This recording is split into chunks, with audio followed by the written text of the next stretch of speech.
So it always helps to think back to the real experiences of patients, people with serious illness and their families to remind ourselves why this matters so much, this work. So I'm very honored and happy to introduce my dear friend and colleague, Martha Twaddle, who is going to give the next presentation and is going to talk about how health systems, not health systems, how population health management relates to care of serious illness. And after that, we'll hear from another colleague and then we'll have our panel. Thank you, Martha. Thank you. How do we work this? That's the arrow. This the one, right. this big one here. Okay. Good morning. Good morning. I'm again deeply grateful, and thank you for grounding us in what matters most.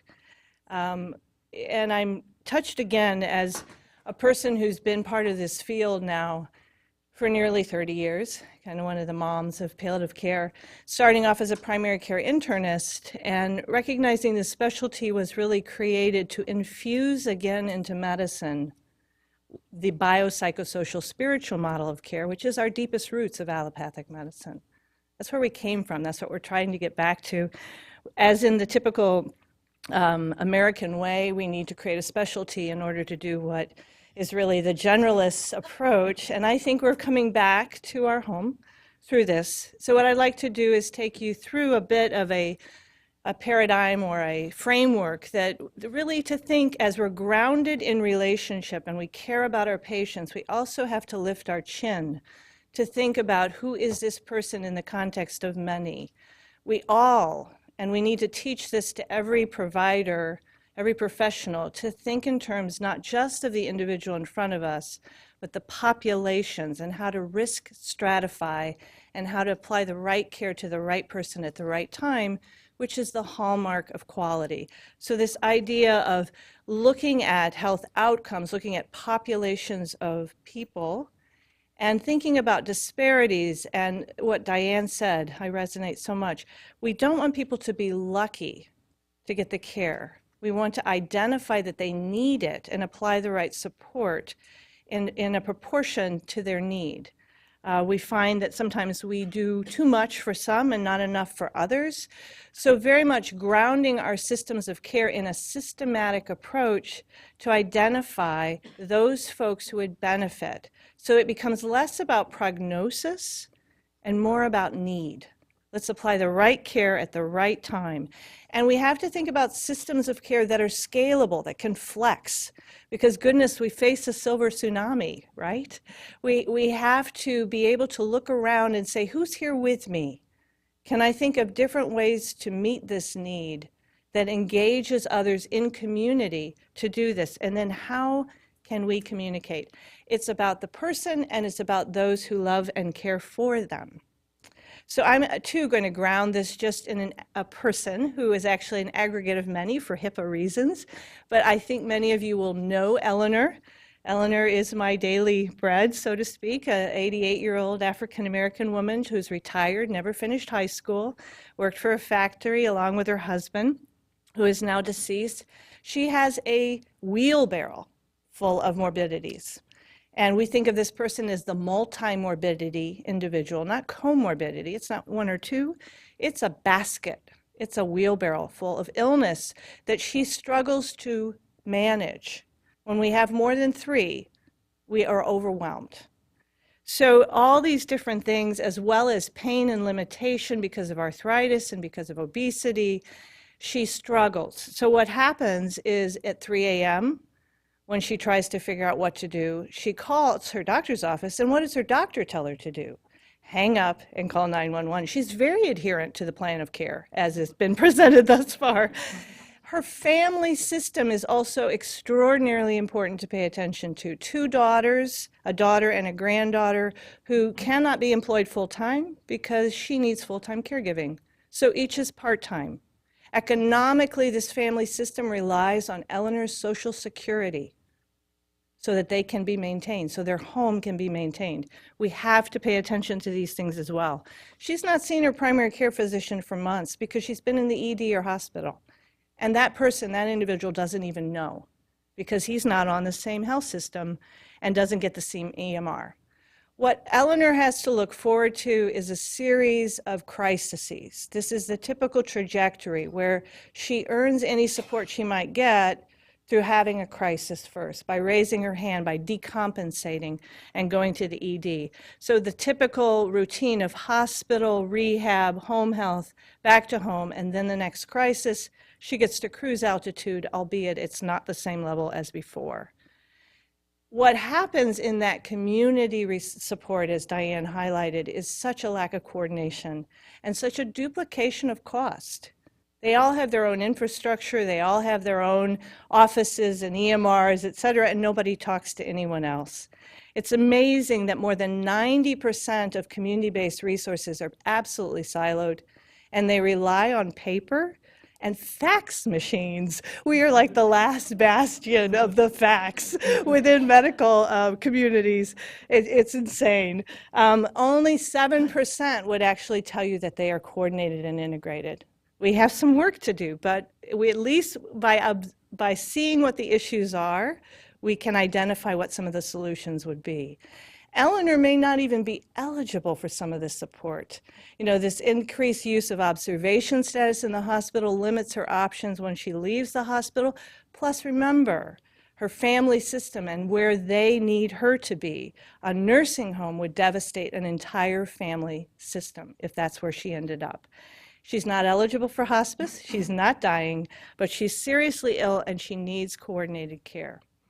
A very recent blog in Health Affairs talked about just this waste and inefficiency that we can utilize as resource. If we identify where the waste and duplication of services are, and we can consolidate those and create communication, what a treasure trove of resource we might build. Fragmentation. So in this blog with Antos and Capretta, they talked about improving outcomes through productivity. And I'm going to give them the benefit of the doubt because it's not about productivity. It's not about the gerbil wheel.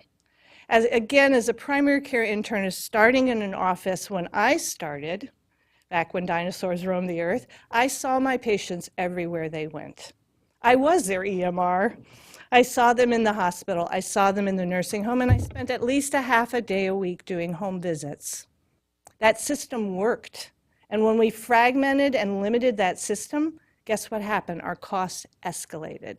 It's not about productivity, which a fee-for-service gerbil wheel tends to drive. It's about communication and coordination and collaboration, which are the pillars of palliative care. This is why palliative care is so effective in this arena, because what do we talk about? The person and their family first, the relationships that are therapeutic over and above any medical model, and we emphasize communication, collaboration, and coordination of care, and we believe in team effects and how they impact a person. It was such an aha moment for me to hear from a PhD who talked about how you try to control for one variable, but you can never control for three. And I realized not only have we addressed 3 different variables at the same time in the triple aim, but palliative care actually improves all 3. That's almost unheard of. That is a jaw dropper. We're not so good with the 4th aim, which is to improve the well-being of the professionals, and that's something to discuss as well. But palliative care is uniquely effective at addressing the triple aim. So looking at Eleanor's likely trajectory, and we must, again, through systematic recognition of what people need, ideally before they even need it, in that preventative health model, we don't want folks to earn support by suffering first. So if we can identify when to integrate community-based support, we shift the epicenter of care to the home environment. And a great metric might be days spent at home as a quality indicator for this population. These crises will still happen. They are part of the disease trajectory, but their amplitude and their impact can be very much attenuated through support. And they're managed differently. So rather than having to go to the hospital and all the risks involved, care is delivered in the home setting or perhaps in the ambulatory setting if that's where Eleanor would be benefited. Many of these folks with multiple morbidities and limitation of mobility benefit from home-based care. And growing that sector is important. What we have seen in these models is an earlier access of hospice when eligible and a longer time spent in hospice, which is a benefit to the person as well as to their family. This is population health. So though in my world I focus on this little section over here, the palliative care, the seriously ill, what we pay attention to is the rest of that population, because that little sliver is loved and cared for by others in that population. And what we do well for them will impact the well-being, the health, the public health of those who love and care for them. This is what I mean about thinking broader than just the person in front of us, recognizing the impact that that one life has on many and how important that is. So a little example would be in the medical home model. Again, a population of folks serve, let's say, a primary care, maybe an oncology, risk stratifying so that those high-risk individuals are care managed by experts proactively, thinking about who needs us and where do they need us, so that the seriously ill, those particularly with mobility, we might thus serve in the home.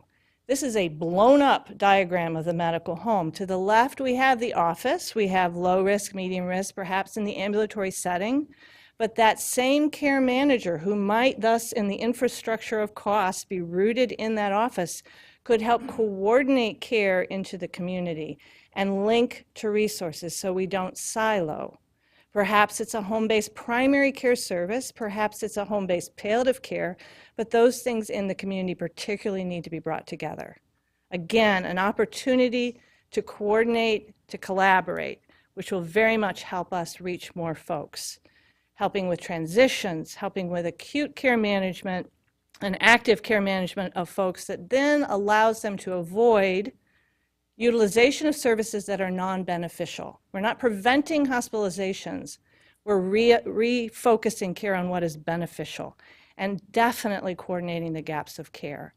What I've come to fully appreciate that when we are in community, primary and palliative care have to be hand in glove. This isn't about palliative care coming on one day and primary care coming on the next.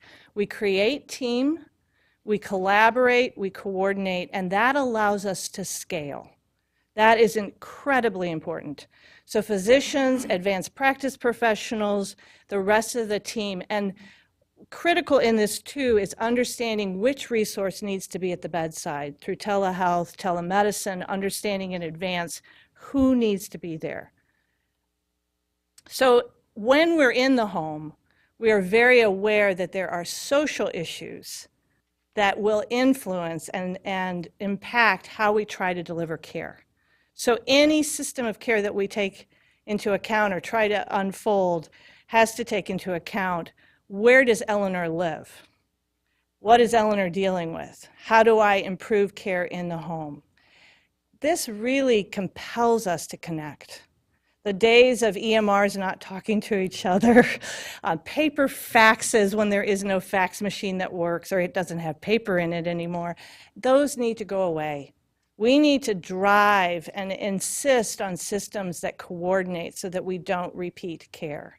We need patients and families to have a portable medical record so I can see what tests have already been completed so things are not done again. Suffering and cost. We have a lot to learn, I think, from third world countries, from the community-based resources, I think of John's work in Boston of training caregivers to really become professional caregivers, and then returning again to serve another family, building community resource by paying attention. It's all rooted in the person, in the basis of relationships, then ascertaining what it is that we need to do. And really this comes back to the best care is care that is driven by a person's preferences and those of their family, integrating, asking what information you would find helpful, and really working as a team. So to summarize Eleanor, she was seen regularly by a primary and palliative service in her home, coordination of services in the community that would help support her and her daughters were accessed to the degree they were available, which is challenging, as Diane highlighted. Her use of the ED in hospital dropped dramatically, over 75%, because she didn't need that anymore. Her adherence to her plan of care improved greatly, and the plan of care was different than Call 911. Medications were deprescribed, things that were costly and non-beneficial, and her caregivers reported much less stress, much less worry, a sense of confidence in providing care. We have to target these people, identify them through risk stratification, find out what matters most to them, preferences guiding along with prognosis. We need to be proactive and holistic in our care delivery. Pain and symptom management, part of that, but it's much broader than just that because symptoms aren't just physical. Support for family and caregivers, thinking of who is at risk in the future. And thank you, Vicki, for highlighting that, 24/7 access to care. Has to be there. Can't necessarily be one person. We can't all call Colleen, but creating systems that are absolutely responsive 24/7 to the people who are at risk. Thank you.